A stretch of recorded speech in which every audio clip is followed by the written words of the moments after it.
You just saw, the Seahawks are Super Bowl champs. We'll break down how they got here and what it's going to take to try to run it back. Not an easy feat. Plus, it's time to do some dealing in Dallas. One of the Cowboys not in the news. You don't want to miss what Jerry Jones had to say about the future of this star wide receiver. Dallas is not the only team with big decisions to make this offseason.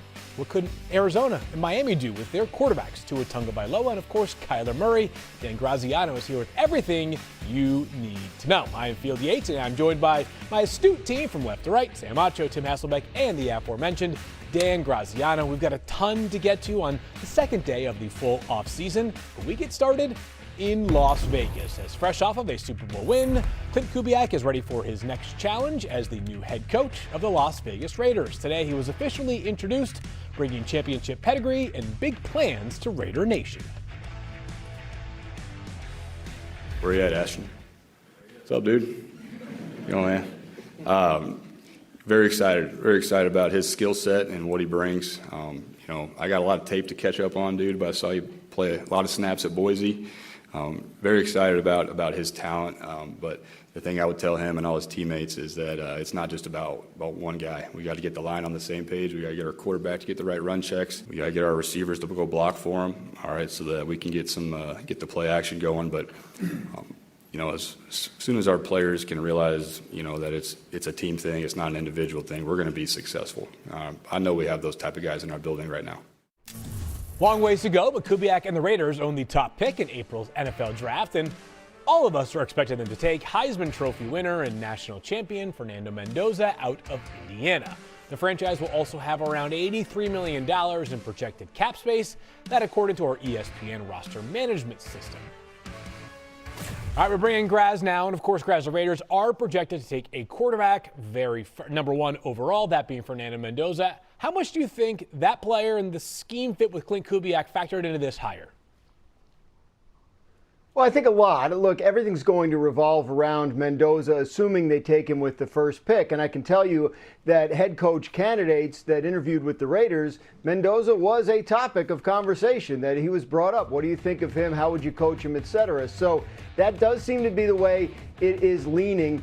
Klint Kubiak has a history, obviously what he did with Sam Darnold this year in Seattle, what he did to a certain extent early in the 2024 season with Derek Carr and the Saints offense before they all got hurt. So there is some track record of him getting the most out of his quarterback. Mendoza will obviously need a better offensive line than the one that Geno Smith played behind this year, and they probably need to address wide receiver as well. Yeah, the bigger story for me is the running back Ashton Jeanty and how he fits into this scheme. A lot of what Klint Kubiak does is outside zone, is stretch game, and think about it. Kenneth Walker was 5'9", about 210. Ashton Jeanty 5'8", about 210. Right downhill, low to the ground, one cut back. Of course, Jeanty, so that the play action can be a huge part of their game, and maybe Brock Bowers is even a bigger part of that play action. Maybe it's not a receiver who's getting those over routes. Maybe it's going to be Bowers. So I'm excited about the running game in Ashton Jeanty in this offense specifically led by Kubiak. Yeah, I think a lot of it makes sense in terms of the tree that Kubiak falls off. Obviously, it's Mike Shanahan, Gary Kubiak, Kyle Shanahan, Sean McVay, the LaFleurs, Mike McDaniel. Like, there are guys that have coached in this system that have, quite honestly, a lot of success. Like, when you have a tried and true belief in terms of how you've been coached and taught things, I think it makes sense in terms of, okay, if we want to replicate success in the National Football League, how do we do that? So, yeah, I think that. And then I also think when you look at what he was able to do in Seattle, look, much of the passing game revolved around JSN. It's not easy to do, but he did a good job of moving him around. They had success with two different backs. They had, Sam Darnold, one year in Seattle, obviously have a tremendous season. So I think when you look at all of those things, and then to get the best out of the guys that he had, I think that's why people should be excited about it. Now, that's just one part of it. The other aspect of it is, how do you lead an entire team?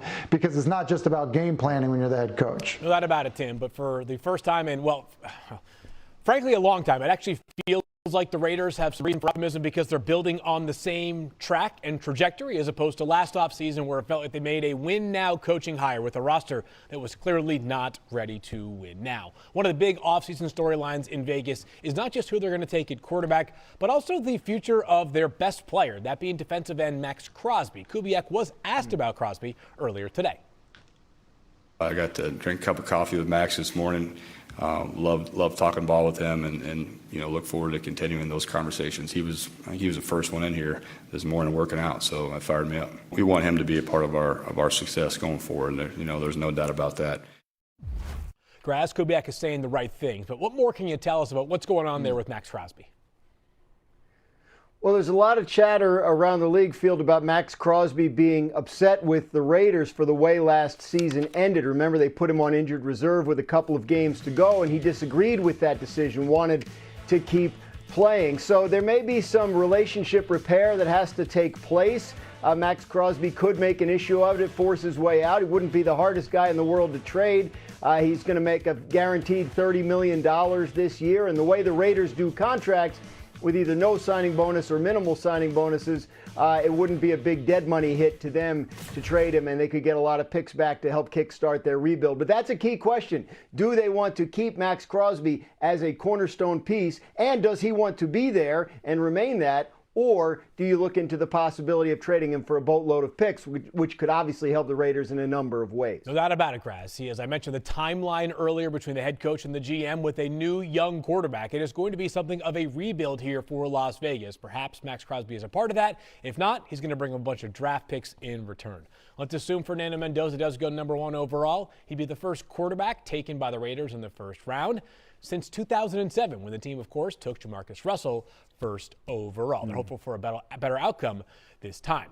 Yeah. Let's go back to Seattle, where Kubiak previously coached, and they made several recent roster moves that helped turn things around for this franchise. The first 2 rounds have been very good to Seattle over the past 4 drafts. Look at these 11 picks that they made in the first 2 rounds over the last 4 drafts. Jackson Smith-Njigba, Devin Witherspoon, Super Bowl MVP, Kenneth Walker. They made some tough decisions as well as they moved on from head coach Pete Carroll. After 14 seasons back in January of 2024, they hired Mike Macdonald, who has won 27 games in 2 seasons and just helped the team to a 2nd Super Bowl title. Of course, the team also did make moves at the wide receiver spot, releasing Tyler Lockett, and trading DK Metcalf. They brought back Cooper Kupp and Rashid Shaheed. Most notable one, though, is, of course, the quarterback position. Geno Raiders. He got a 3rd-round pick in return. They then signed Sam Darnold to a 3-year deal, very similar to Geno Smith's extension in Las Vegas. Clearly a major upgrade, plus a 3rd-round pick added into the mix. Tim, when you look at how Seattle was able to build this championship team, what maybe stands out to you the most? Well, I mean, the quarterback. I mean, let's face it, you just mentioned the deal, Field. I mean, because of the situation in Minnesota, because Minnesota decided, hey, we're going to deal with a rookie contract at quarterback, they had a massive upgrade with Sam Darnold. And, there weren't a bunch of people saying, can you believe that? Can you believe they just swapped out Geno Smith for Sam Darnold? I mean, there probably were a lot of people that weren't sure if it was going to be an upgrade. But I think John Schneider deserves a lot of credit when you think about what he's done. It's easier when you have a starter at quarterback to get worse than better. He moved on from Russell Wilson and got better with Geno Smith. He moved on from Geno Smith and got better with Sam Darnold. That really is it. No matter how much you hit in the draft, hit in free agency, if you get stuck with a quarterback that can't play, you can't win at all. They hit it right at quarterback. We see the end result. Seattle has a ton of cap space this offseason and some big free agent decisions to make. That, of course, includes Kenneth Walker III. Keep in mind, they got a lot of players due for extensions soon as well. How do you see all this money being divvied up this offseason? Yeah, those extensions, a couple of big ones that you mentioned, Jackson Smith-Njigba and Devin Witherspoon, both eligible for the first time, and certainly both seem set to cash in. But you look at this list of free agents, obviously Rashid Shaheed was a key piece for them down the stretch. Kenneth Walker III, the Super Bowl MVP. How does that shake out? It will depend on a lot of factors. What does Kenneth Walker want? Does he want to max out and try and get a top-of-the-market running back deal? He is only 25, and obviously coming off a monster performance in the Super Bowl, so he could have other suitors. If the Seahawks, I don't see the Seahawks wanting to get into a bidding war with other teams for a running back, so we'll see how that happens. They are very wedded to their roster building principles, and I'm sure they have a value in mind for starting running back, and winning the Super Bowl field only validates those principles. So if they're not eager to overpay for a running back, it might be that he moves on. Yeah, but they should be eager to find an offensive coordinator. I don't think that running back is as important of a position, Kenneth Walker specifically, as finding who's going to run this offense. Why do I say that? Kenneth Walker was the MVP of the Super Bowl, but remember, Zach Charbonnet is on that roster as well. He was injured. And so for me, it's more about the scheme. Do you want an offensive coordinator that's going to fit the same scheme that Kubiak had, outside zone stretch scheme, or you're going to get maybe a different mind that maybe might work with Mike McDonald's defense and say, okay, I have a different type of scheme. And so OC is the biggest position of need rather than all